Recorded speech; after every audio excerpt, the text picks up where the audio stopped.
Hamilton's life at Ferrari has not gotten off to a good start. The 7-time world champion arrived at the Italian team this year with expectations sky high. After 3 years of struggling at Mercedes in a car that wasn't up to the standards that the team set from 2014 to 2021, many predicted that Hamilton would be back at his best with his new team.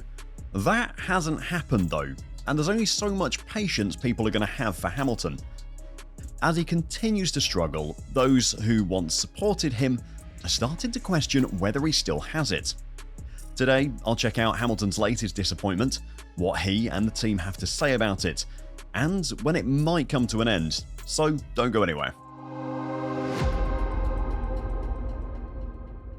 Lewis Hamilton described his Saudi Arabian Grand Prix as horrible and said he had no explanation for his lack of pace at Ferrari. The 7-time world champion finished 7th and was 31 seconds behind teammate Charles Leclerc, who secured Ferrari's first podium of the season with a 3rd place finish. Before that underwhelming Grand Prix performance though, Hamilton had qualified pretty poorly also. He was over half a second a lap slower in Q3 and was beaten by his Mercedes replacement Andrea Kimi Antonelli and the man that he replaced at Ferrari, Williams driver Carlos Sainz. A fun little fact for you, Hamilton finished further behind Leclerc at the Saudi Arabian Grand Prix this year than Ollie Bearman did last year when he was driving Ferrari in place of Carlos Sainz. Doesn't really mean anything, but it does kind of put some perspective onto Hamilton's performance. Now after the race this year, Leclerc was actually pretty pleased with how his Ferrari felt, and he was right to be so as well. His podium finish was well earned. For the first time all season, he looked like he had the beating of George Russell, whose 3 podiums from the first 4 races was an impressive return, and was showing that if others were going to make mistakes around them, he was going to be there to capitalise. Leclerc did have to fend off the attacks of Lando Norris late on in the race, but he did so with relative comfort. However, it was before his first pit stop that Charles did the hard work that secured that podium. The Monegasque maintained his 4th place starting spot through the opening stages, but by lap 22 he had inherited the race lead with everyone ahead of him pitting.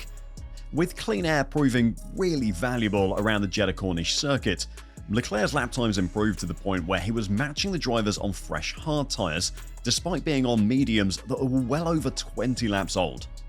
The car just felt good, Leclerc told the media after the race. And to be honest, I was struggling a lot when I was behind George with the car balance. A lot of understeer, and I hate that. But as soon as he pitted, the front came alive and the car felt a lot better.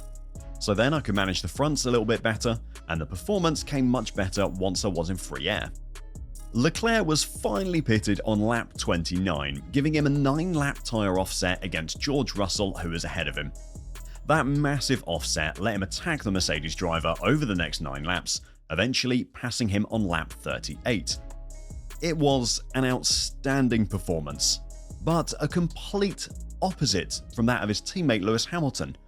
After the race, Lewis said to the media, "Nothing positive to take from today apart from Charles on the podium, which is great for the team. It was horrible, not enjoyable at all. I was just sliding around. It's pretty bad." That kind of answer is becoming very, very familiar from Lewis, who gave a very similar answer on a number of occasions over the last 3 years at Mercedes. More on the comparisons between his Ferrari and Mercedes time later on. But first, something that has started to confuse many of us who are watching him is how is he able to take that win in the Chinese sprint race, but then completely underperform throughout the rest of the season, and he's not been anywhere near a podium apart from in that Chinese sprint. A common complaint of his is how a change in brake supplier and braking style means he's lost a lot of confidence in the car and he doesn't really have any feeling when he's braking.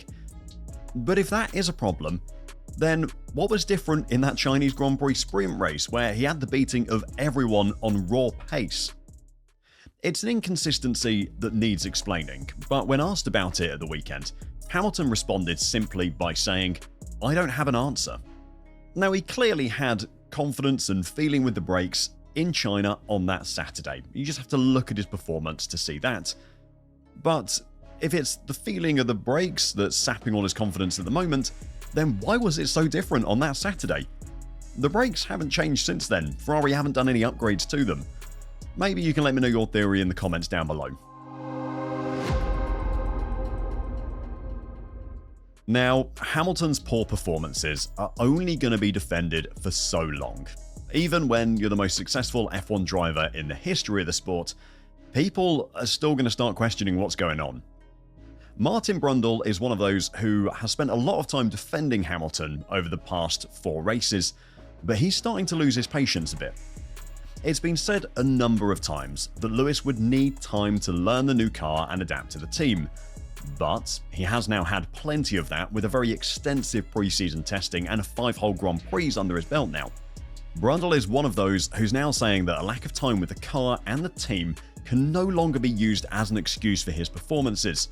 And he also pointed out that last year, Ollie Bearman learnt the car in half a weekend and managed to perform better than Hamilton did in the same race. Yeah, okay, but it took Ollie Bearman a day last year here. But then he wasn't relearning a car, he was just getting in and learning a car. Antonelli's got used to working with Bono quite quickly and working with that car, but he's done a lot of testing last year.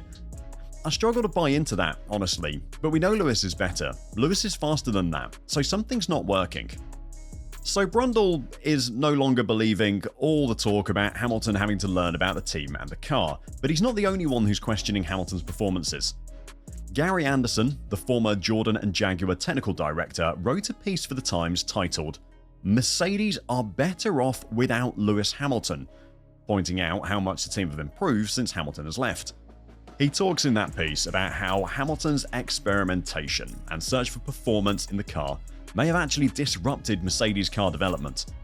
He speaks about how Hamilton's discomfort with these ground effect era cars means that he was constantly fighting with it and playing around with it and messing with setups, and that got reflected in the car's development, which was also a bit all over the place and ineffective.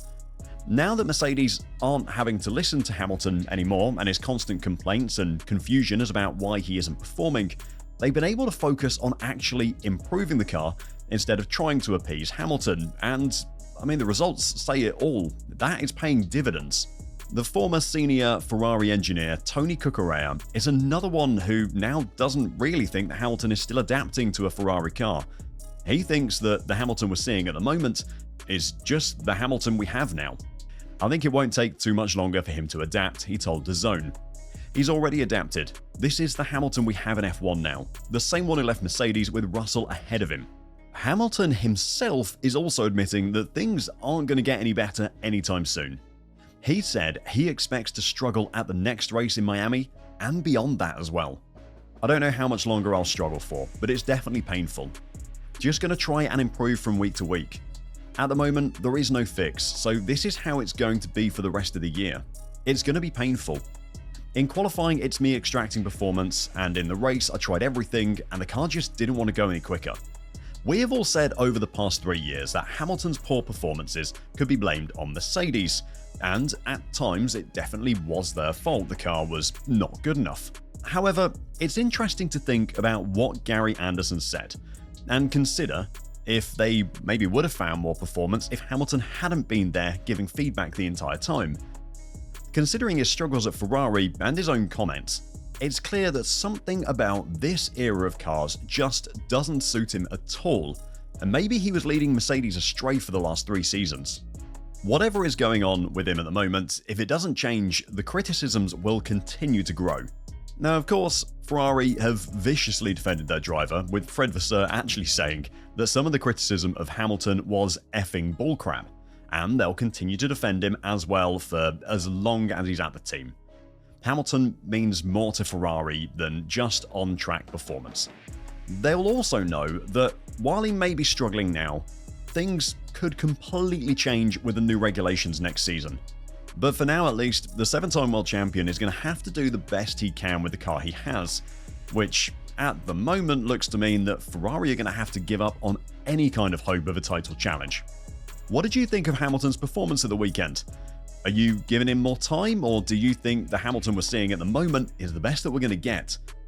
Let me know your thoughts in the comments down below, and until next time, drive safe and bye for now.